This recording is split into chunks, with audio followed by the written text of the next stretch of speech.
I'm glad I'm sticking with it. I hope their holiday wasn't ruined.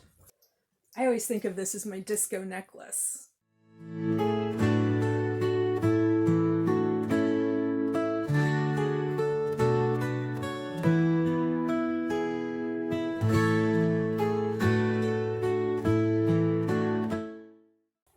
Hi, I'm Sock Marionette, doing business as Bargain Counter Argument, and I'm a middle-aged lady in a tiara, talking about books and celebrating Vlogmas. It is day 15 of Vlogmas. It is the 15th of December. It's, I think, probably pretty cold outside. I haven't tried to find out. It's very sunny, beautiful blue sky. It's also extremely bright because we still have some snow on the ground and some of it iced over during the night, so it's highly reflective and makes everything very, very bright. Overall, I think it makes it a good day to do stuff around the house. Those are my favorite days anyway. I do have a reading update to do before I get into the heart of today's Vlogmas. And that is that last night I finished Pucking Strong. There we go. By Emily Rath. This is the 4th book in the Jacksonville Rays. There's a 5th one that's coming out sometime in 2026, but I don't know when. So I'm up to date with this series. They're all out from the library. I think they're all available on Kindle Unlimited as well, in case you're interested. I'm going to do a full-fledged video about these because they're on the spicy side and polyamorous and so on, and I'm going to do this as part of my Bargain Counter Argument After Hours series, which is when I talk about dark romances or spicy romances, that kind of thing. I'm probably going to record that later today because these books do have to go back to the library, and it's nice to have a physical object to wave around on camera because what is BookTube if not show and tell for grown-ups? However, that video is probably not going to go up until January because I don't want Vlogmas to crowd it out. So I will be doing a Bargain Counter Argument After Hours for Vlogmas, but it will be about the Megan Quinn books, How My Neighbor Stole Christmas, and what's the other one called? Merry Christmas, You Filthy Animal. Speaking of, I started How My Neighbor Stole Christmas by Megan Quinn. I started that this morning. This is a buddy read with Abby Jean, and this is the day we agreed to start it. I think we're going to go through it pretty quickly. It's a fast book, and we both have other obligations we want to fulfill. So I started, like I said, I started it this morning on page 100, which is about 20%, well, a little more than 20%, because this is, I think, 480 pages long. I'm probably going to read more today, time permitting.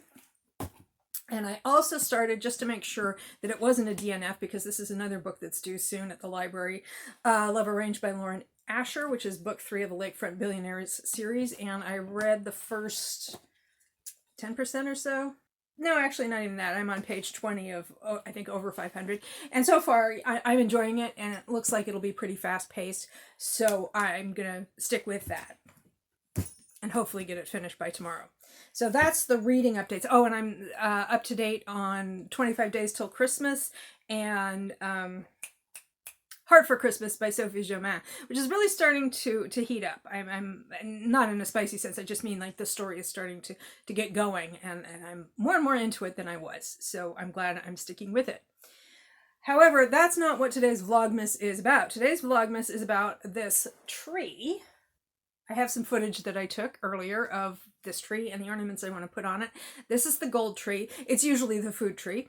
The idea was I was going to decorate it with these ornaments, and I talked about them in a previous video, and people seem to enjoy that. They're these gold ornaments, well, gold-plated ornaments, and they are kind of three-dimensional like this. And they're using 2-dimensional planes to create a 3-dimensional object. They're very pretty. And these were from like in the mid-80s when we lived in Germany, but I think it was from an American company. They were like an ornament of the month subscription club kind of a thing. And so there was one per month. And then by the time Christmas rolled around, you had 12. But my dad got some kind of thing, and I don't know if it was because he signed up early in the year or if he paid for it all at once instead of sequentially, but he got 13 ornaments total. So I talked about that in a previous video, and people thought that that was kind of cool.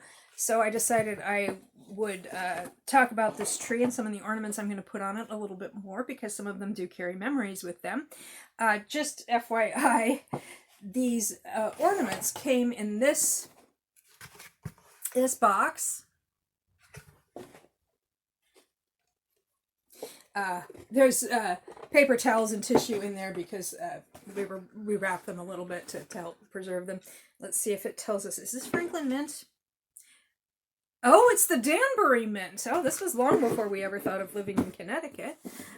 So anyway, that was one of those things that, according to my mom, it was not very expensive at all. And he was a little worried that they weren't going to be very good quality because they were not terribly expensive, but they are actually really quite nice. I mean, this was 40 years or so ago that he ordered them. They're still doing fine. I mean, we have taken care of them, and they're fairly heavy, so they're good quality.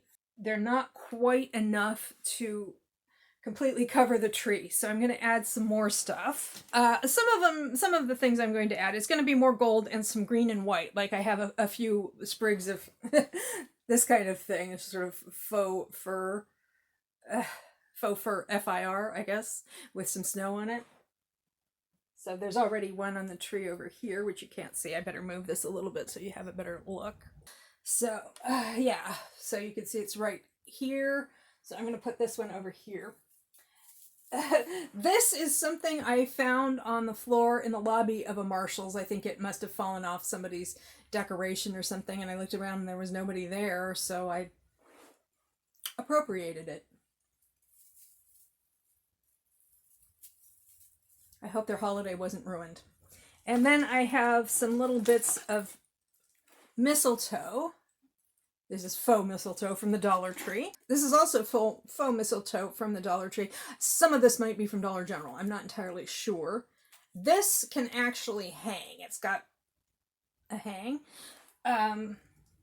So I can hang that on the tree. This is really, I think this is more of a pick for a wreath or a floral arrangement. So I'm just going to set it on the branch. Okay, if I talk about each one of these, so I mean, these don't have huge memories attached to them. I have some of these pine cone picks that came from a floral arrangement and that kind of thing. This, I think this might have come, I'm not sure, my mom picked this out, and it might have come from like the gift shop at the Biltmore Estate in Asheville, North Carolina, or near Asheville, North Carolina, which is beautiful. We have a lot of these. These are very flat ornaments and angel, different angel. And I think those came from a Christmas market in Germany. We lived in Germany and also in Belgium for many years. So we went to a lot of Christmas markets. Drank a lot of mulled wine. Then, of course, there's a little gold teddy bear. I'm surprised this didn't just stay on one of the trees year round. That will be something that will be addressed this time around. And then finally, the pièce de résistance for somebody like me and somebody like my mom. And that is the facade of the old part of Russell Library here in Middletown. So that's a New England library. So those are the things that are going to go on the tree. And those are just, oh, that's not the pièce de résistance. I forgot all about it. This necklace I'm wearing, and I've now positioned myself so that you can't see. This is actually a gift my dad got for my mom. She says she's pretty sure it was their first Christmas as a married couple, and that would have been in 1960. And she wore it to work. He might have given it to her early in the season so she could wear it during the season, go to parties and stuff. And she wore it to work because she said at her office one year everybody wore necklaces with jingle bells, and it was so noisy that the company said, you can't do that. They put it against the dress code. So people were wearing other festive jewelry, and she felt like she could wear this. Let me back up so you can see it. Because it does make a little bit of noise, but it's not a jingle bell. It's not as loud. It's not as piercing. So anyway, she says this necklace has been to way more parties than she has. And at one point, I don't know if it was her or my sister or somebody came home from a party and they took it off and just put it on the tree as an ornament. And we've done that again ever since. So that's what I'll be doing on this tree. At this point, it may read more silver than gold, but it's gold. Well, it's costume jewelry gold. So I'm going to put these things on the tree and then show you the result. So there's the overview of the pile of ornaments that I could put on the tree. And there's the tree. It looks pretty good, but it looks like it could also use some additional ornaments. And there's the super bright outdoors. I was filming how bright it is outside and the mail came across the street. I think I need to probably close that curtain before I try to do anything else in here. Okay, and now it's a little darker and not as backlit. With the lights on, it's quite impressive. I'm not sure that all of these ornaments are going to go on that tree, but we shall see. It's been a few minutes and I did a little more gilding of the lily. It'll do for now. If I think that it's not sufficiently sparkly in the future, I'll add more, but I think for today it looks fine. It looks good. What do I mean fine? It's good. I did look up the Danbury Mint. It's still around and they still do collectibles, jewelry, that kind of thing. They do have Christmas ornaments. They don't have these. I mean, that's from, like I said, this is from like 40 years ago. But they do have other ornaments that look quite kind of nice. A little on the spendy side, but you know, that's how things are these days.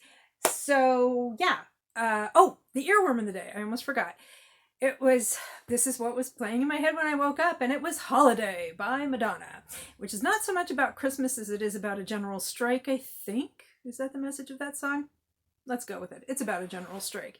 So that was the earworm of the day. I think for the rest of the day, I'm going to edit this. Like I said, I need to record my Jacksonville Rays video for posting in January. And I put that necklace of my mother's is on the tree. And now I have one of my own that I can put on the tree. I always think of this as my disco necklace. It's very 70s.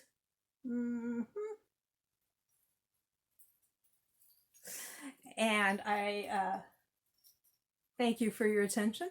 I hope you enjoyed what you saw here. If you did, please feel free to like, comment, share, subscribe, or don't. I'm not the boss of you, and I hope you have a good day or night.